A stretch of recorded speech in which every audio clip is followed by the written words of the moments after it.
এই হলো আমাদের আন্দোলনের চরিত্র। তো সেই সমাজ নেতাদের কাছে আমি বলবো যে অনুগ্রহ করে আমার এই বোকা জাতের মানুষকে আপনারা টাকার বিনিময়ে লোকসভা ভোটে অন্তত বিক্রি করবেন নাই। যতই বড় জনসভা করুন, এই আবেদনটা আমি সেই নেতারাকে রাখবো যে টাকার বিনিময়ে বিকবেন নাই।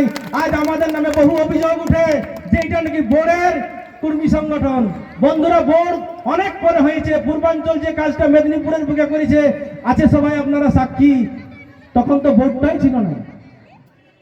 বোর্ডের টাকা হলে এই মাঠটা ভরে থাকতো, কিন্তু সেই চেষ্টা আমরা করি নাই। কোন সরকারও আমরা সহযোগিতা করে নাই, কোন রাজনৈতিক দলেরও আমরা আর্থিক সহযোগিতা নিই নাই। এইটা আমি গর্বের সঙ্গে বলছি এবং চ্যালেঞ্জ জানাচ্ছি যে পূর্বাঞ্চল আদিবাসী সমাজ নিজের শক্তিতেই বলিদান এবং যে সমাজ দর্শন, যে আন্দোলনের দর্শন আমরা দেখাবো সেটা আপনারা বিচার করবেন। আমরা সভা শেষে আমরা সিদ্ধান্ত কিছু জানাবো, সেই পর্যন্ত আপনারা অপেক্ষা করবেন। আর আরেকটা বলছি, কেন এত দেরি?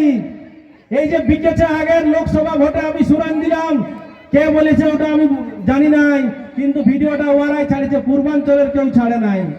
আরেকটা আমি বলছি, সেটা কি না দেরি হয়েছে এই কারণ না আমাদের এক মহান নেতা, নাম আমি বলবো না প্রকাশ্যে, সেই প্রথম রাজনীতি ঢুকাচ্ছে আমাদের এই সমাজ আন্দোলন। আমরা দেখা করেছিলাম পুরুলিয়ায় অর্জুন মুন্ডা সাহেবের কাছে, যেটা আমাদের সুনীল বাবু বললেন, উনি তামারিয়া গোষ্ঠীর লোক। 2022 সালে এন্ট্রি হয়েছে এসটি লিস্টে, আপনারা জানেন? 2022 সালে তামারিয়া মুন্ডা উনি এন্ট্রি হয়েছেন।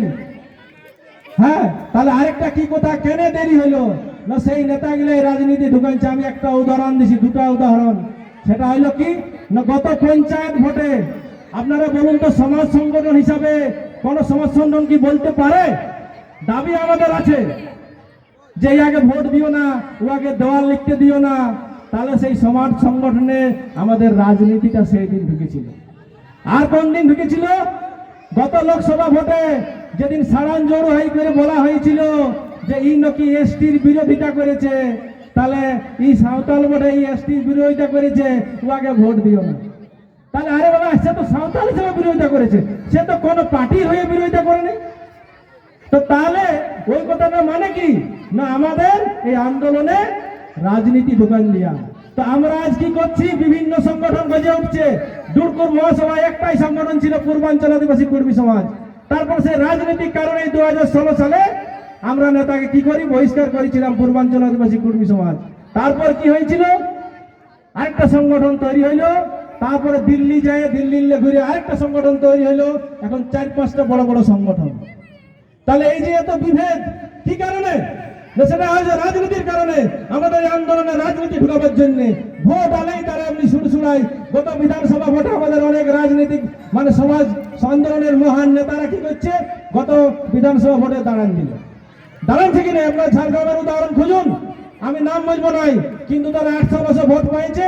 তারা এক একটা সংগঠনের কেউ সভাপতি, তো কেউ আরো কিছু। তাহলে এইভাবে যদি রাজনীতি ঢুকাই, তাহলে তো সরকার আমাদের সন্তুষ্ট যে আমার তো লোক আছে, তাহলে আর এর এসটি দিব কি করে? তো এই জায়গাটা আপনারা সচেষ্ট হন যে আমরা সরকারকে সন্তুষ্ট করবো নাই। এক জায়গাতে আসুন যে আমাদের অবিলম্বে দাবি পূরণ করতে হবে, নাইলে আমরা কিন্তু আগামী লোকসভায় থেকে আমরা খরচ হয়ে করবো নাই। এবং আমাদের যদি আমাদের জাতিসত্তা ফেরাই না দেয়, আমাদের ঘৃণায় জন্মবে তাদের প্রতি। এই বলে সবাইকে আরেকবার গোল লাগিয়ে জোহার জানিয়ে আমার বক্তব্য শেষ করছি। নমস্কার, জোহার। जोरदार हाथ खबड़ी अगर करूँ।